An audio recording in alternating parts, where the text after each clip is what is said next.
This the AMG way, we don't follow the crowd. Quiet money moves, we just say it out loud. Tax-free living, long plays over hype. Build it right once, let the legacy right. We talk ownership. What's happening? What's going on, everyone? This is your boy Mondo here with AMG Podcast with my guy Larry Woods. What's up, Woods? What's happening? Oh, not a whole lot. Good Monday. Yes, indeed. Yes, indeed. I'm going to switch mics over because I realized I was on the wrong microphone. There you go. All right. Since we being real. I think I'm better now, right? Sound better? Yes. Yeah, okay. Yeah, I was on the wrong one. All right. Yeah, anyway, there it is. Here we are. You heard me. The intro, not as fluffy and nice, but here we are. So all good. Man, real talk. We are here today to have a real conversation about a few things that are on our hearts and wherever this conversation goes, right, man? Yeah. How often do you see cats doing this? Doing what? Real talk? Being real. Yeah. Just being real. It's rare, right? It's just rare. Yeah. I don't see it often. I see a lot of attempts. Yeah. Well, we're gonna get into it, man. I think today's topic, we were chatting about it earlier. We're gonna start here and then probably fly somewhere after that. I have no idea, but we're gonna talk about church hurt. Church hurt. Now, for those who have a church background, you probably are familiar with those two words. If you're not, it's pretty self-explanatory. Church hurt. I guess, talk from personal experience about certain things or observations of things and all that, man. Okay. How you want to start this, man? Because it can go a lot of different directions. Hard in the paint. You already know me. Yeah. Okay. All right.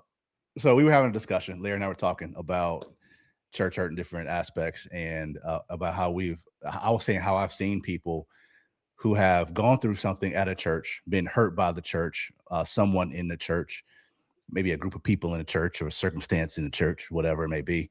And that event has convinced them to leave God or view God through that event, through those lenses, and how they may have, whether they had a relationship with God, known God, or whatever degree, this thing happened, whatever it is, right? And they were hurt by it, by people in a building and some other folks, and decided to view God differently after that. Now, that's not everyone that goes through church hurt. I'm just talking, we were just talking about those individuals that make that pivot, that unfortunate pivot, to leave God because of some people, because of humans. So that's what we were talking about. What are your thoughts on that? I know, we both been around people and church for a minute. What's your initial gut reaction to this whole conversation, man? Church hurt is real. I've been through it. We've seen people go through it. It's a real thing where people, feel like they've been wronged by members of the church, like you said, or, officials in the church, right? And then those feelings are skewed toward God, right? Instead of toward human, right? And I just feel like it's some growing up that needs to be done for those people who are actually turned away from God just because of church hurt. It's kind of a self-reflect, like, who are you going to believe? Of course. Yeah. If God is without sin, how can you blame him for what that person did? See, to me, it's that practical. It's that, you know what I mean? Yeah. Like, it's not complicated. The idea of me blaming God for what, Jerome did or Stacy did or Kathy or Tim or whoever, for me to blame God because of these people, when these people had nothing to do with my salvation, had nothing to do with creating me, had nothing to do with guiding and helping me and speaking to me, having like these people were never involved in that relationship with God ever. They were never a part of the equation. Right. But yet when I'm hurt, though, they become a part of the equation. Right. See, it's just backwards. It's so backwards. And I was sharing with you earlier about how in my own situation, like I said, air quotes, I had every reason back in 2008 to judge or look at God differently because of what people were doing to me in a particular church at that time. Mm-hmm. And, and the crazy thing is that some people who know about it, and even some people who are somewhat around at that time, can't understand how I forgive everyone involved, mainly myself. Yeah. But other people can, how can you see people and smile? It's like, how come I can't? We all have had challenges and different things. And first of all, I'm not going to view God through what they did. Mm-hmm. That's called spiritual maturity. That's what that's called. Yeah. Hey, man. But there was something in me at the time that's like, it just seems stupid, if I'm being honest. Like, because of I disagree with these individuals and how they conducted things and this, that, and the other, how they reacted to certain events that I caused, and we didn't come to eye on certain things at all. There was a bullying going on. There was you can wrap it in all kind of spiritual accountability crap all you want to, but I know the difference. At the end of the day, and my thought then and now is like, some of the stuff that people do, especially in my situation, somebody need to get their butt whooped, like for real. Like somebody need to get some street hands put on them. I'm being straight. That's probably not the most spiritual thing to say, but straight up though, there's certain things that people take. They take their position, their world, their influence in their little bubble in space, and think they can do whatever you want to people. True. And then justify it in whatever way you justify it, whether it be the Bible, whether it be your opinion, whether it be your position, whether it be your title, whatever you do, and justify it. But I gotta tell you, man, it's like, I've actually seen it, dude. I've seen some stuff happen, back in Michigan, where there's been some church hurt, and the person at the church that did the hurt ended up getting hurt. You know what I mean? Like you certain things, like there's accountability. Yes. People got to take responsibility. Yes. And different things like that. But I think some people, when it comes to church hurt, it's not a sense of held accountable, but they're almost, I want to say persecuted. How shall I say? They are publicly disciplined. How is that helping anything?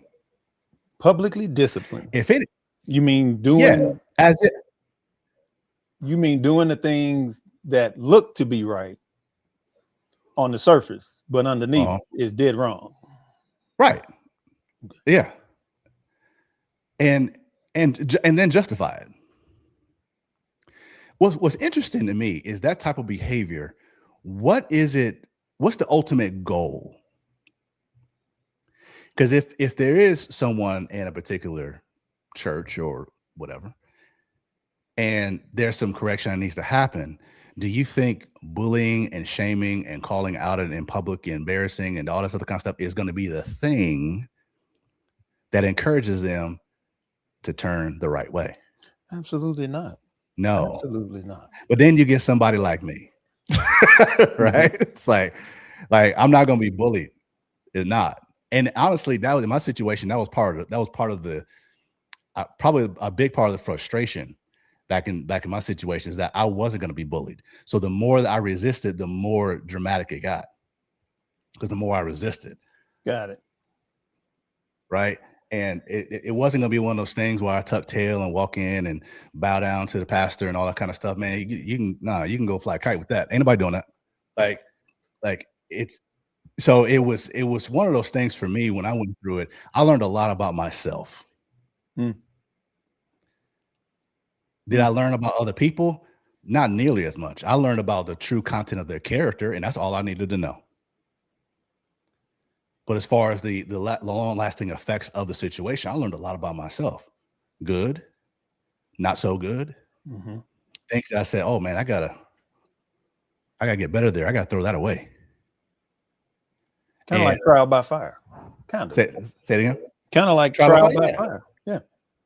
Yeah. Yeah. And so I know other people who have gone through it. And it saddens me when I see, especially some friends that I know that have gone through church hurt, and they will not ever walk into a church, even talk about God, even. It's just they are completely off the deep end. And it actually hurts me, man. It's like, man, like you going way too deep to the point of almost like there is a return, but you know what I'm saying? You looking at it way too deep. It was them. Yes, I see that side. At the same time, these are spiritually kind of babies, right? Who can't navigate those waters, who've always looked to the leadership to actually help them navigate. If the leadership is guiding them down the wrong path, or, you know, they're correcting them incorrectly, that's a problem. You are hurting the sheep. Nowhere in the Bible says hurt the sheep. Nowhere. But it says thy rod and thy staff. Aren't those the rod part? Isn't that a correction in there, right? That's a correction out of love, though. That's not a correction out of harm. Okay. Yep. That lens of love is everything, especially when you're correcting somebody in church, right? Yeah. Or if you are trying to lead somebody down the correct path, it has to come through the lens of God's love, period, full stop. Yeah. And not your interpretation of God's love. Yeah. It's since we're being transparent, man, I want to try to keep it on a personal thing, because I think this is where it's real talk with Mondo and Larry, right? So we won't keep 100. Yeah, it saddens me for not only just the people that are affected by the victims of church hurt, but the people who are doing the offending as well. Because you're gonna be held accountable for that. They're gonna reap that. Right. And I'm not the one to say, I'm not the one holding you accountable, obviously. But it saddens me that both sides, two different reasons. But it's like, man, it's like no one's winning. No one's winning. The people in the church, the pastor, whoever, and then those who are being hurt. It's like, so at what point can we open our eyes, especially as believers, and say, something's got to stop, man? Like this has got to stop. Somebody's got to do some things differently. Or how about do it biblically? Do it the right way. Yeah. How about that? Well, I am. If you look at 2 Corinthians, man, come on, man. You can barely spell seminary, let alone try to interpret what this. Come on. Everybody wants to be right. Everybody wants to be right. Right. And the amount of pride, especially that we see a whole lot of pastors having these days. You can't tell them nothing. You can't tell them nothing. Pride. Last I checked, that was a sin. Last time I checked. Yeah, it's like you could check everybody else, but can't be checked. And it was crazy. I'll say this to man, because it's been a minute since all this, right? But when I stop, sometimes I think about it, it's like, thank you, God, for talking to me and working with me and not allowing me to respond the way I wanted to. Amen to that. No, for real. The way I wanted to. I got close to it a few times.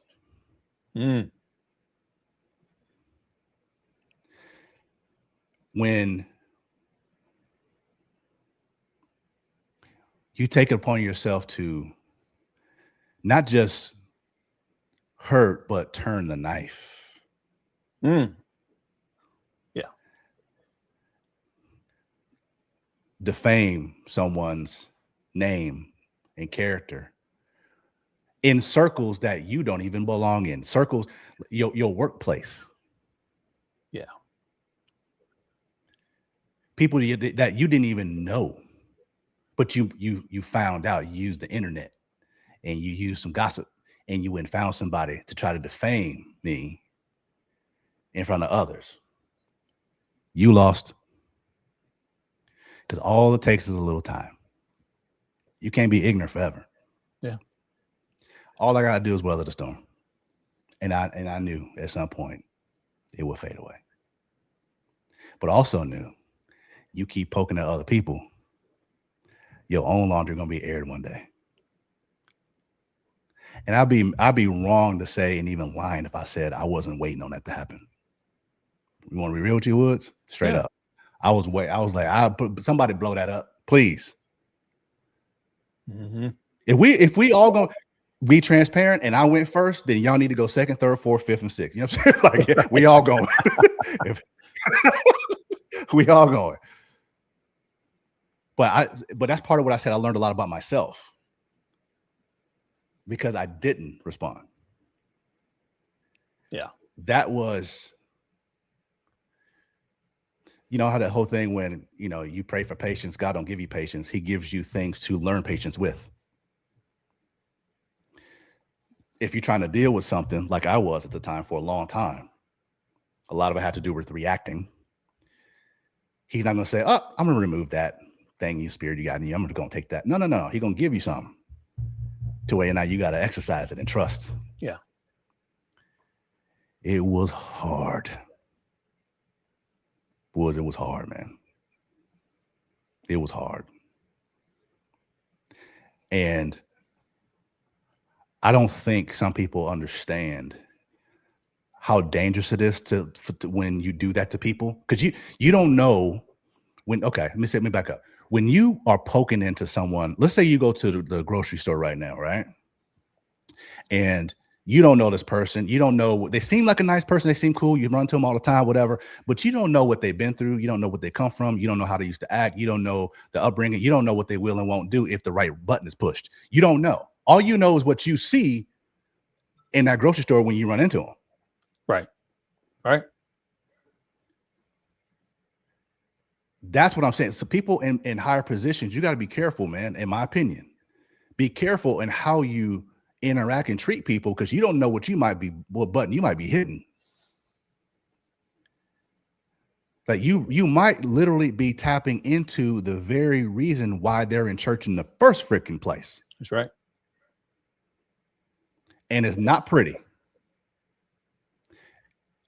That's just the real talk, man. Look, dude, I know some men that literally went to the closet. You get what I'm saying? Like, mm-hmm. Mm-hmm. So I'm not saying that's right. I'm just saying it's not healthy for people in leadership to do that to folks. Because now it's a ripple effect of chaos and problems. Number one, you're not doing it in love, obviously. Obviously. But then two, you don't know how you're triggering people. Are you supposed to get people to backslide? No, that's not the whole goal of church and ministry. It's to teach them and poke them so they backslide. I never understood that mindset of treating people that way. Man. While not knowing, you call yourself being ignorant to the fact that what's going to happen after that. Right. Right. What road are you sending them down by treating them that way? That's how ignorant stuff happens, man. Especially when you have somebody that all day, whatever you said in the past got them to your, ministry, right? Because then you put betrayal in there too. And then they feel like, oh, this is home. These are my people. This is my family, right? Yeah. And they feel like they're learning. Mm-hmm. And then one little pivot happens, mm-hmm. and then you, without the filter of love, mistreat them. Yep. And you mean to tell me you don't know what kind of effect they may have on the soul, physically or spiritually? Exactly right.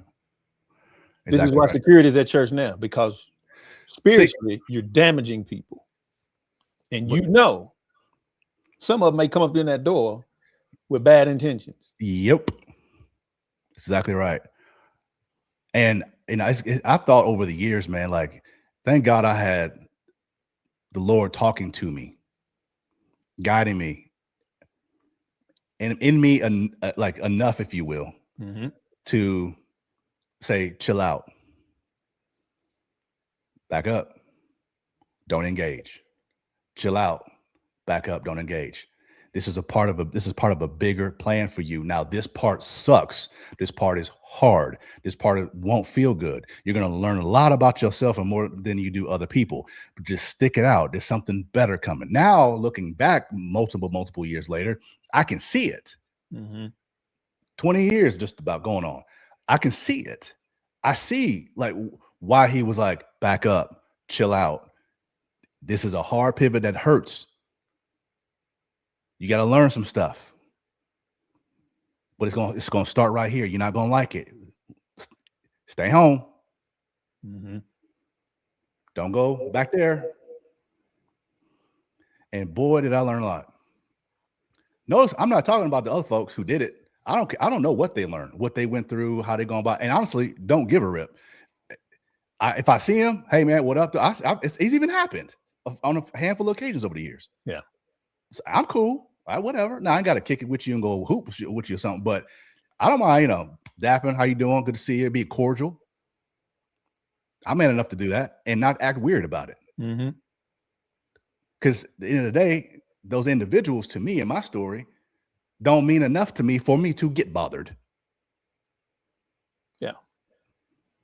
They no different than somebody taking a walk through my neighborhood. They're like, hey, what up? Like that's about how I put it at this point. Right. So, but I feel for other people who maybe don't have a community of people to walk with you through those seasons when you are triggered. Right. Maybe your relationship with God has been weak, maybe non-existent even. I don't know, whatever it is. And you're not hearing, you're not sensing, you're not paying attention. It's all about your feelings. And you react and respond through this in your feelings. It saddens me when I see people go through seasons like what I went through without the guidance of God and without the community of good brothers and sisters to help them process the mess. Yeah. It's hard enough to process the mess with people and with God. It's hard enough. Do that by yourself. And now they have trust issues. So it's even harder to try to find people, for them to find people, right, that they can trust enough, right, to unpack the things they've been through. That's a big thing right there. And I've been talking to some friends over the years about, and it comes up, like they bring it up and we ask, we just talk and chop it up about certain things, and they all have different views. At one buddy he's Catholic, and the others that aren't anything, they're agnostic. They're just doing whatever they're doing. And I know how great they are and how much potential, if you will. I had to say that like they're kids, but if they were tapping into the right source, how more incredible would they be for mankind, for themselves, even for the families, I dare say. Like I really truly believe that. But a lot of it is I see what they doing over there. Right. I see what I don't want to be part of that, because my cousin, she was hurt by the church and this, that, and the other. And my sister's pastor, he did, blah, blah, blah. And it's like, I hear all that, and I'm not minimizing people's harsh humanistic realities that bad things happen, not disrespecting that, not poo-pooing on it, by no means. But are we going to let humans dictate our relationship with our Creator? Really? That's what we're doing. We're gonna let somebody that didn't correct themselves, that's got issues just like everybody else, end up having some sort of drama issue with you, and now you've redefined your existence with your Creator because of what that human did. And unfortunately, Woods, you know it. Some people, they succumb to that. They do, unfortunately. But to those people, I'd say start reading more. Yes. For yourself. Start reading more. For you, for sure. For yourself. Mm-hmm. Not for your spouse, for your kids. They're going to reap the benefits of it anyways. True. Right. For you. Tattoo the word of God on your heart. Man, and it will allow you to see. Yes. Right? It will allow you to navigate. It'll allow you to discern immediately when something ain't right. What's that word you just said? Navigate, discern immediately. Discern. I wouldn't say it's a forgotten word, but it's not used enough and talked about enough. Discernment. Mm-hmm. It's not, because we allow everything else to discern for us. Yes. The primary thing is this: our feelings. We let our feelings discern. I got a discernment filter. It's called my feelings. Right. So, okay. That doesn't work out too well. But then we also don't, we don't read, we don't study, we don't dig in, we don't seek the information for ourselves. We don't dig into community. We don't ask great questions, which is a quest, right? It's a quest. And we don't do any of that.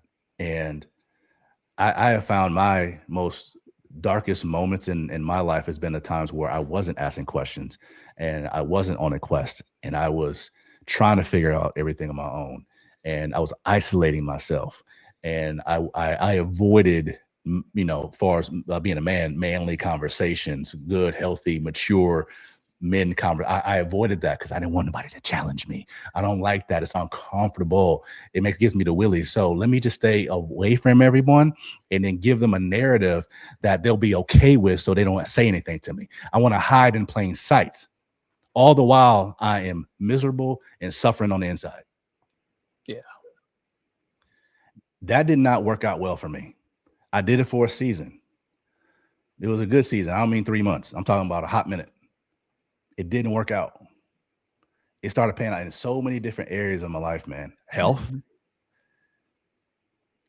lack of focus on priorities, just all kinds of things. It was just a ripple effect in a bad direction.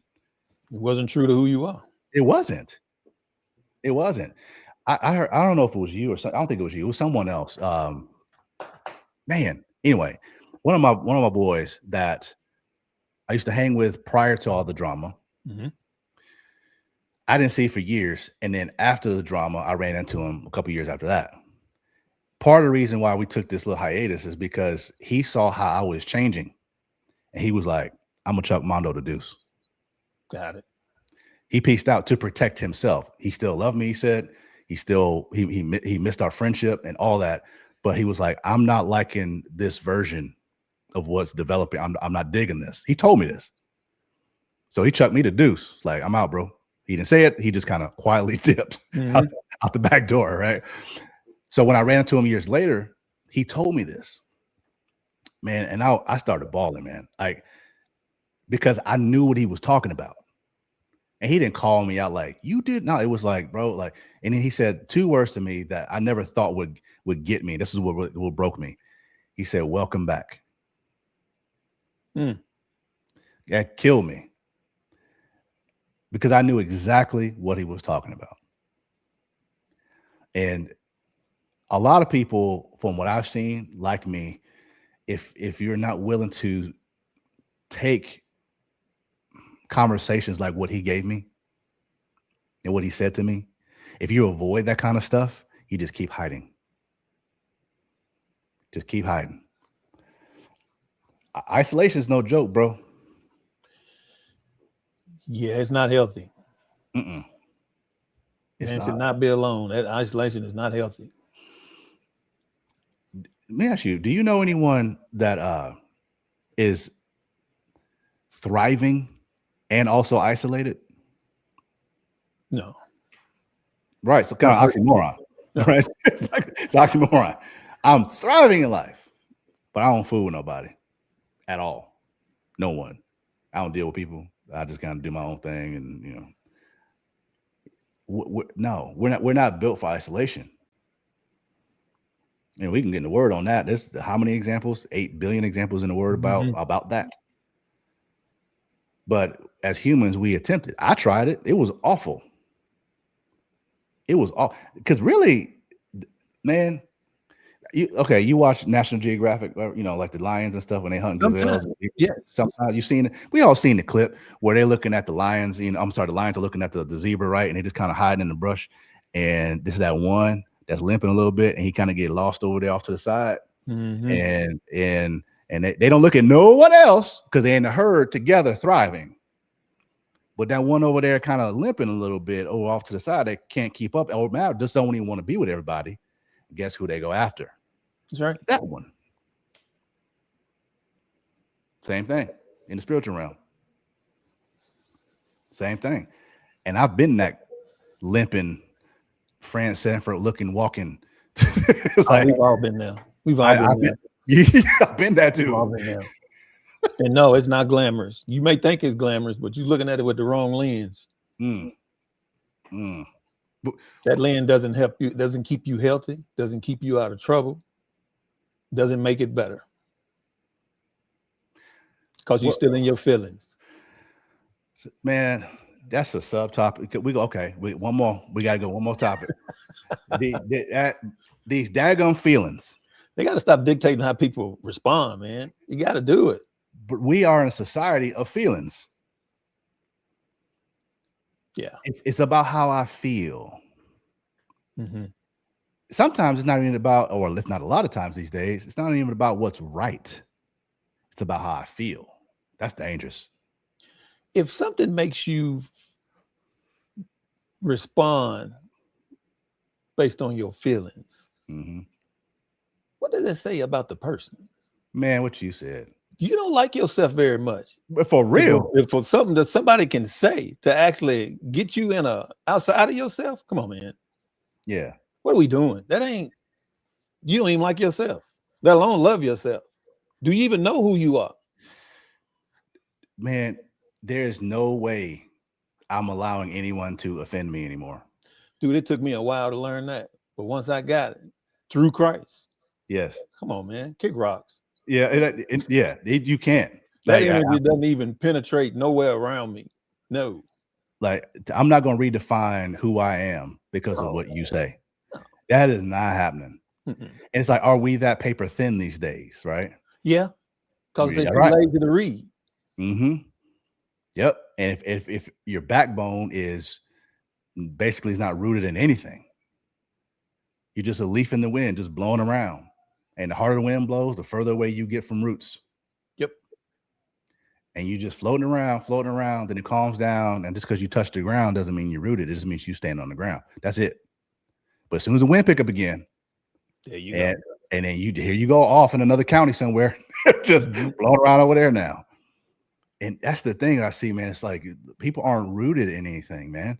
And I know when I wasn't rooted in stuff, it's like, man, that was chaos, spiritually, mentally.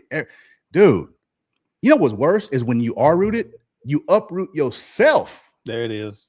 Whoo! Because that was your boy. Like, rooted, drama happened, got my feelings, still trying to work in progress, trying to figure things out. God telling me to chill, stop, back up. I'm like, no, and I'm fighting. Now, how I feel? And he's like, who cares how you feel? And I'm like, acting in my feelings. It's ridiculous. That's almost turmoil. Internal turmoil for sure. It's like, am I going to really let these people or circumstances dictate how I see myself? Wow. Now I know for some people it's easier than others, but it's definitely not, in my opinion, that it's not achievable when you do it by yourself in isolation. It's not. You need to be around some positive energy, positive people, and know that people got their best interests, your best interests at heart, and the people you need to surround yourself with. So I didn't tell you this yet. So speaking of feelings, and one of our vendors came to me and said, today actually, said, hey, I wanted to tell you about something on social media. On one of your posts, someone got really crazy in responding to you. I probably shouldn't tell you this, but this is what happened. First, I thought it was funny because like, I probably shouldn't tell you, but I'm gonna tell you, right? I thought it was kind of funny. But she ended up telling me, and I could tell she was being really sensitive and caring. Like she didn't want like me to get hurt or bothered by it or whatever, right? Mm-hmm. And I heard she said, she told me what it was. I'm like, all right, cool. You know what I'm saying? Like that's gonna change something. Right, exactly. It's like, all right, cool. Was it nasty? Yeah. All right. There are nasty. I expect nasty people to be nasty. I expect a dog to bark, a snake to bite. I expect it. Yeah. Because that's what they're designed to do. Yeah. So if I'm putting myself or AMG in the view, of all types of people, we're gonna get all types of energy. That's right. And whether it be this one or that one is not going to determine how I see myself. Life is too short to live that way, man. It is. I sometimes get pissed at myself that I gave a few years away, in my feelings. Yeah. Yeah. I was there once. Yeah. I was there once. I think I gave up about 8 years of that. It wasn't pretty. It wasn't pretty. But yeah, once I got in the word and learned who I was through God, no, ain't no feelings. Would you say, man, I already know what you're gonna say. And I said it ain't no feelings. We ain't structured by grammar around here. Right. Ain't no feelings. Throw the grammar out the window. Yeah. Oh my, that's right. Like, and it's not that we're being hard or cold. It's like, but we're in a firm foundation now as men, and we know who we are, whose we are, and no human can redefine that. Period. The end. That's right. The fires we went through are different from each other and probably different from everybody else. Right. It's still fire, but when we come out on the other side, it's impenetrable. Exactly. And the cool thing about it, man, you start learning things about God that you've never seen before, you never experienced before, you never thought of, even imaginable. You also, if you're, I don't know, maybe not everyone, but at least for me, I became proud of myself. Not a proud individual, prideful individual, but just proud of myself for sticking it out or making it through or staying committed to it or whatever it is at the thing, right? And I think it's okay to become a fan of yourself in a healthy way. Absolutely. In a healthy way, right? Not an arrogant way, but just you should be able to, like in what's my movie, Pursuit of Happiness, when he got the job, he walked outside and he clapping for himself. He cheering for himself. Like, you should be able to do that. I've had several moments like that, man, in my life. I'm sure you have too. That release he showed in that movie, everybody has the same release once they've been through it and came out on the other side. Man, what you said. Yes. And I've been married for what? I've been married for 23 years. Yeah, 23 years. I was about to guess that. Okay, cool. Yep. 23. Been with my wife for 24. Trust me. Before her, yeah, life wasn't pretty. Even to this day, I'm not a perfect person. But one thing I am, I'm going to look at things through God's eyes. I'm going to consult with him on decisions. And that old phrase, sticks and stones, is real. It is real. Yep. What would you? We had a conversation recently, right? And there's someone who says, "Man, I'm just trying to figure it out. Just trying to figure it out." That's one. It's got to figure it out. I think that's where a lot of people are messing up because I could say that because I did it. The kind of guy that I am, man, and I really have to pay attention to this. Even today, I have to pay attention to this because I will I would jump the gun when something happens because I'm a fix it kind of guy. See, that was going to be my first response. Be still. There you go. See, I have issues with that. Mm. I have to really make a conscious effort and talk audibly out loud to myself. Chill out, sit down somewhere, let it marinate. And it is tonight. It makes no difference if it's tomorrow or tonight or right now or in 2 days. Chill out, let it simmer. Sit, go read, listen, pray. Get with some godly men that's gonna keep it 100 with you. Mm-hmm. It'll come through any one of those, or if not all of those types of vessels. And if it doesn't, sit. It'll come at some point when it's supposed to. That right there is what I still struggle with, because I want to. Oh, we gotta do that. We got that.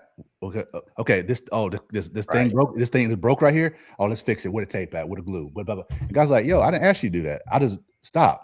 Sit down somewhere. See, that's the conversation up here all the time. Got it. Right. And so you're right. It's jumping the gun and trying to fix everything versus sitting and chill. What would you say to someone who's, because my thought when we heard, I just got to fix it. I think that's part of the problem. Like you trying to figure it out. I'm trying to figure it out.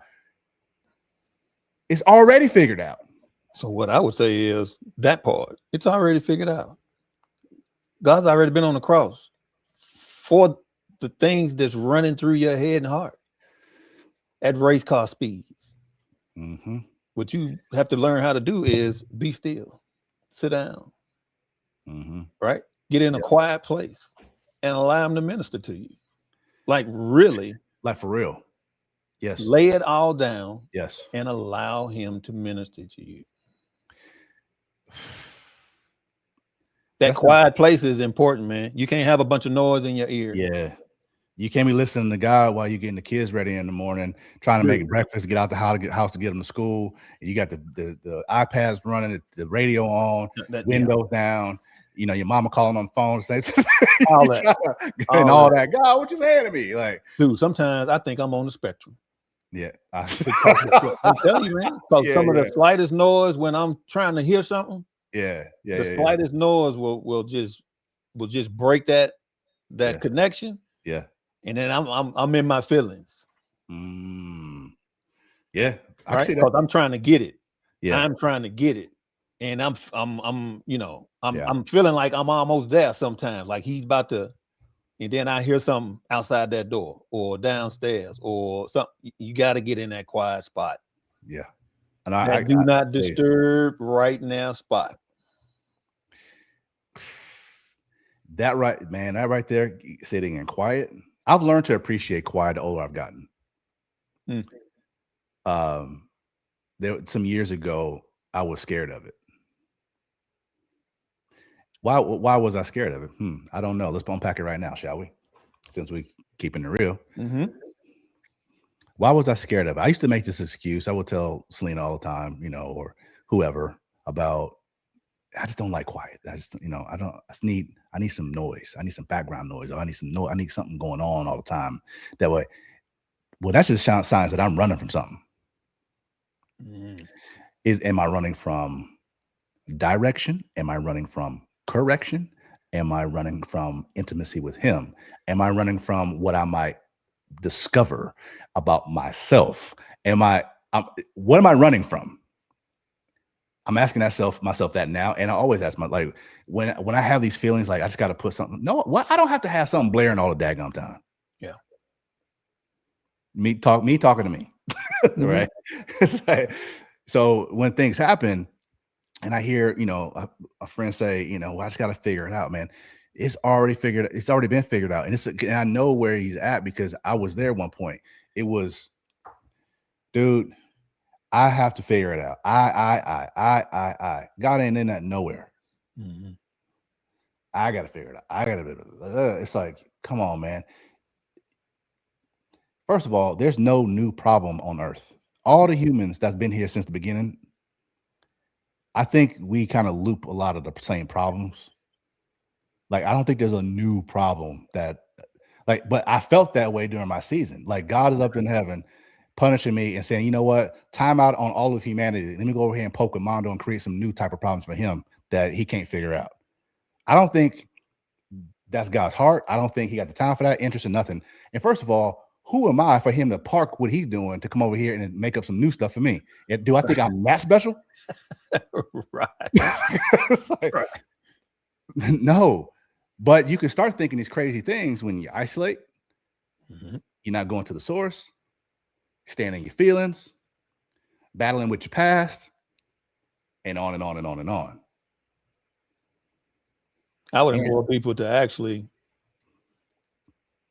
get to that quiet place first before even seeking a group. You can ask God for the group. Yeah. While you're in the quiet place. That's a great point, man. Because all it is more noise. Yeah.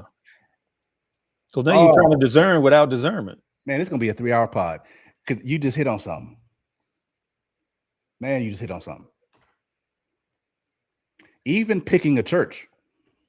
Oh, yes. Picking a church, picking a group, picking your friends, your associates, all that. Well, I love what you said, man, because that is where you can find and develop. You find that secret place where you can hear clearly, to your point. But you also, would you say that this is also where you can develop discernment because you're getting the wisdom from the quiet place? Absolutely. Okay. I'll match that with reading on your own, with quiet time on your own, intentional, like no distractions, nothing, to be able to have a discernment. So to your point, man, how many times have I or others, we didn't do that, but yet we tried to find a group.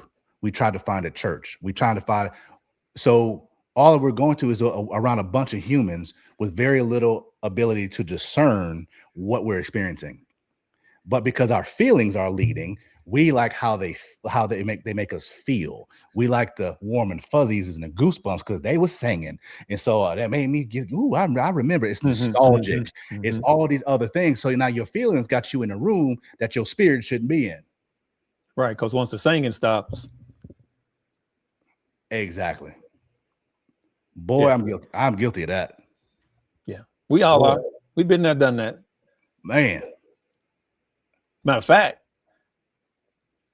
we went all the way to Tampa once. Okay. All right. And experienced that and was like, never again. Yeah. Never again. Yeah. We've made a decision to go to a place because it was in our decision-making time at that point, that intersection, it was the most convenient turn. Convenient, big word. And we instead of getting in that quiet place and seeking the Lord, and I'm gonna tell you, I'll be first one to tell you, I didn't. Shame on me. I didn't learn some things from it for sure, but it was convenient. Now, Selena and I are having these talks like, okay, we ain't doing that no more. Yeah. But we're not doing that no more. It's interesting, man. Like that convenience, those feelings, dude, that is like the hot mess express gumbo. You know what I'm saying? Like hot mess express. You are so accurate with that though. When you ain't operating in discernment and you just because think about it, it's a waste of time. It is, dude. Like, if you haven't been to a church or a group or small group or been around the kind of people that your heart and your soul is longing for, think about it. I'm gonna say it slow for the people in the back and very loud. If you are longing for community, longing for a group, or longing for a women's group or a men's group or a fellowship, a church, whatever, if you're longing for it, how do you know and how can you discern what the good one is if you're not in a posture of ever listening to learn how to discern? I'm gonna go discern and figure out. That's another word for discern. How people will say, I'm gonna go figure out. I'm gonna find. We're gonna search, figure out which I. But you don't even know discernment. You're not operating in discernment. Been there. Yeah. So of course you landed there. Of course you surprised when Frick and Frack does this to you, this, that, and the other. Because you had zero discernment when you were introduced and went there in the first doggone place, Mondo. Because you didn't operate on discernment. You operated on convenience. You operated on the fact that, well, my friend introduced me to them and they cool. So yeah, I'll come. Like, what is that, Mondo? What is that? I'm going to go there because they cool? That's called taking the spirituality walk with God lightly. Before it got serious, right? Before it gets serious, that's how we operate. And I do say we. It's crazy, man. I just looking at the journeys that I see people on and what I've been on, I know that whether we're talking about, church hurt and discernment, whether it be your feelings, right? All these different things. It's like, I've been having this conversation a lot, man. And also a lot of self-reflecting on how to get better. Yeah. I think there is a huge need for dudes to find a space to help them get sharpened. Boy, you just added another hour to the pod. Okay, dude.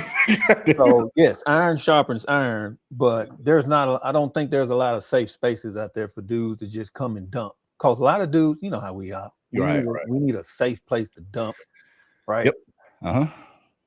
And without judgment, in the spirit of godly love, around some godly men. Where is that? Exactly. There's very few. There's 2 organizations that I know of. I'm sure there's probably more, but in comparison to or relative to the amount of men out there, it's minuscule. It's not. It's like a piece of lint in the air. You know what I mean? In comparison to how many men are already out there. There are a couple groups, but point is, you're right. It is needed. A full-blown exposure to great, godly, strong men having a safe place to dump, because we've bought into this thing in our society, especially in America, where it's a sign of weakness. Right. I don't want him to know how I really feel about sir. He gonna think I'm a punk. He gonna think I'm such and such. We bring so much of that garbage energy into rooms like that. Yep. Guys don't know how to be transparent and honest. Hopefully, if someone's watching this, they're like, oh man, these dudes are being straight up. They ain't talking at us, they're talking with us, and can see like they putting themselves out there too. There aren't many places. It's part of the reason why we put out the book, Get Your Balls Back, completely directed towards men. It was a shock factor for some people. They didn't like the title. But it's true, man. Now, men, you typically didn't have an issue with it. It was usually the ladies. I was like, I want to read your book. And they see the title, like, oh, that's I don't like that. Yeah. I get it. It's not for you, though. Mm-hmm. Dudes talking to dudes, we know what that means. Right. And you're right, man. Having that safe spot, safe place to be you. It's so valuable, man. It's so valuable. Better fathers come out of that. Better husbands come out of that. Better humans come out of that. But you see that all in the Bible, though. Yeah. If you look at just look at the disciples. You can look at Paul, Timothy. You can look at anytime you see a group of dudes. Mm-hmm. Especially in the New Testament. You mean to tell me there was no transparency in that room?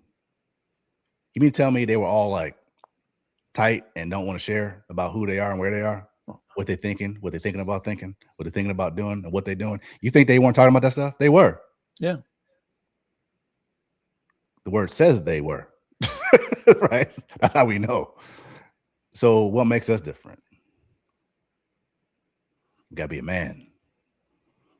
Buck up. Yeah. That's the Matrix. Bruh. Unplug.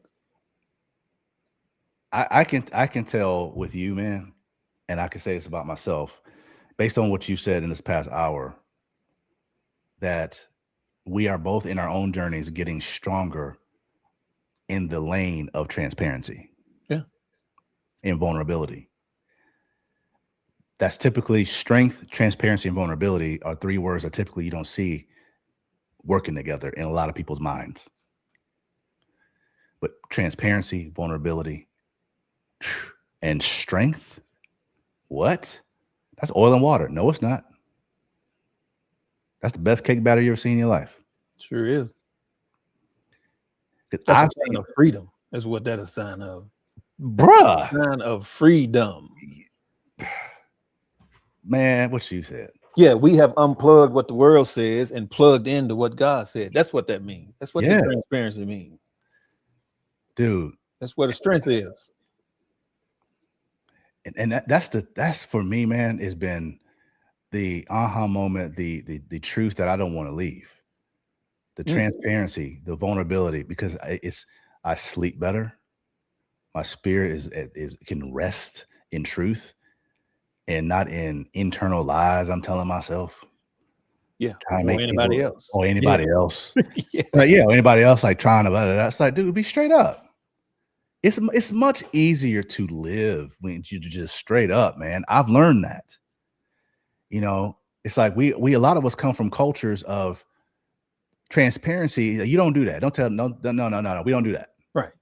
Because they're trying to be more than their lifestyle says they are. Right. Their true lifestyle. They're trying to be more than that. Oh, just be you. Just be What's you. wrong with being you? You not good enough. This is what you're telling the world. Apparently that's their truth. And it's like, man, I really can't live that way. No, it's exhausting, bruh. Dude. Yeah. Dude, my younger self been through that. That's exhausting. I asked a guy some time ago, it's probably about 4 years ago ish. He said, we were talking and I said, tell me about yourself. Who are you, man? And he gave me some perfect Louis Vuitton package looking Prada version of, and I'm, he's sitting there telling me at the end, I start looking around like, kind of being silly, but I'm looking around. He said, what's up, man? I was like, okay, I can't get that time back. You just killed 5 minutes of for no reason, but okay, give me the real one now. Give me the real. And he looked at me. He said, what you trying to say? I said, I'm going to tell you the truth. You didn't. Mm-hmm. If you tell me you did, that's the second lie. Tell me the truth. Who are you, man? It's not that hard of a question. And because it's such a simple question and he had a hard time answering it, it just shows how many layers people build up to project something that's not real. Yeah. Yeah. It's like, man, I'm with you with bagels and coffee at Panera, and you can't answer a simple question. Who are you?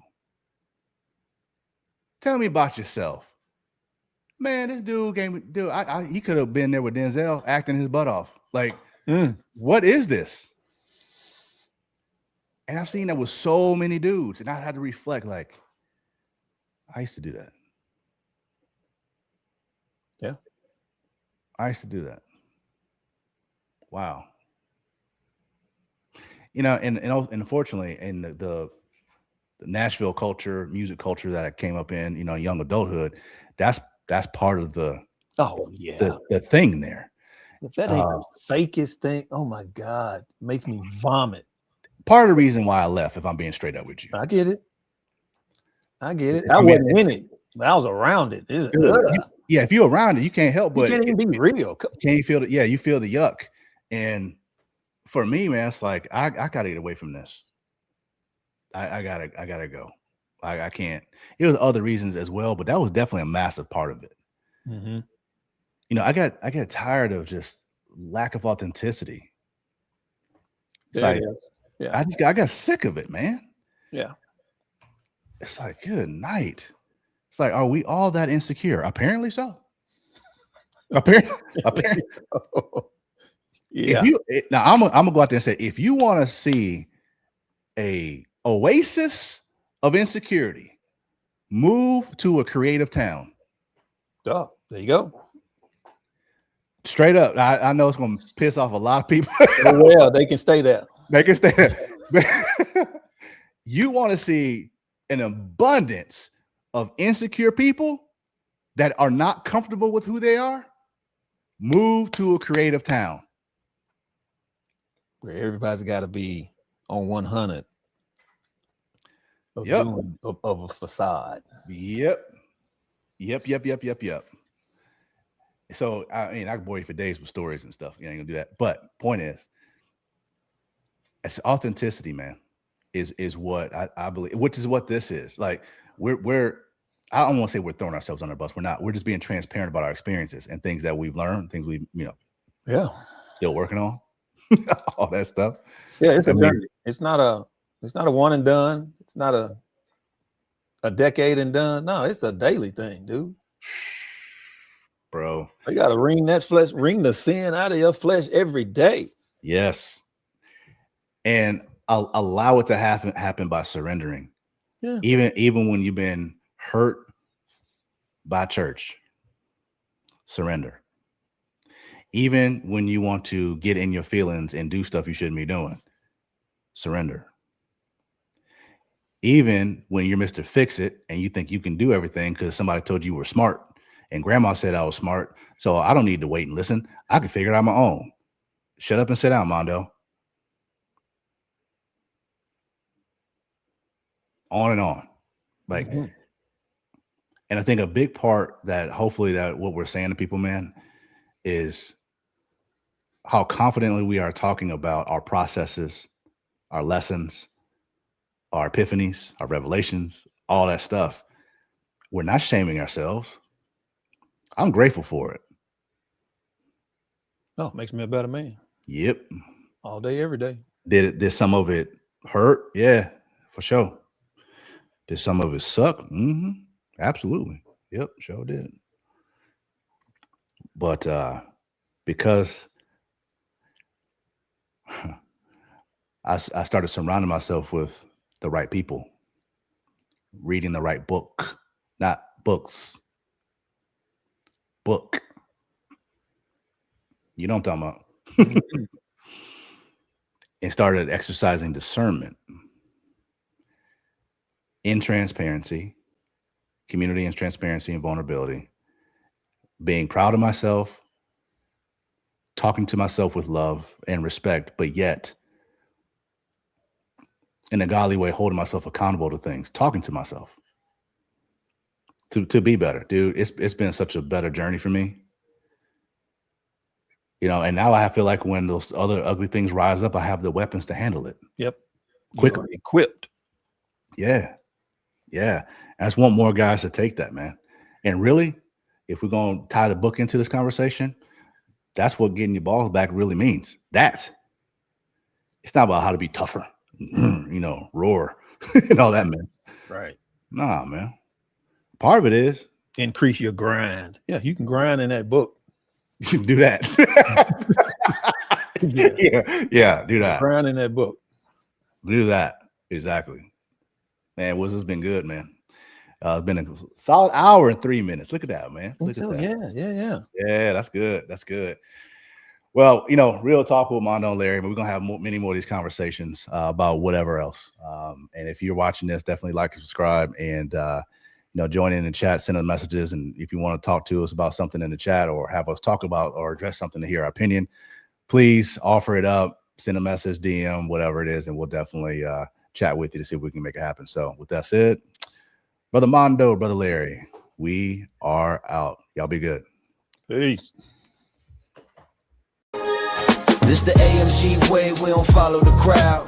Quiet money moves, we just say it out loud. Tax-free living, long plays over hype. Build it right once, let the legacy right. We talk ownership.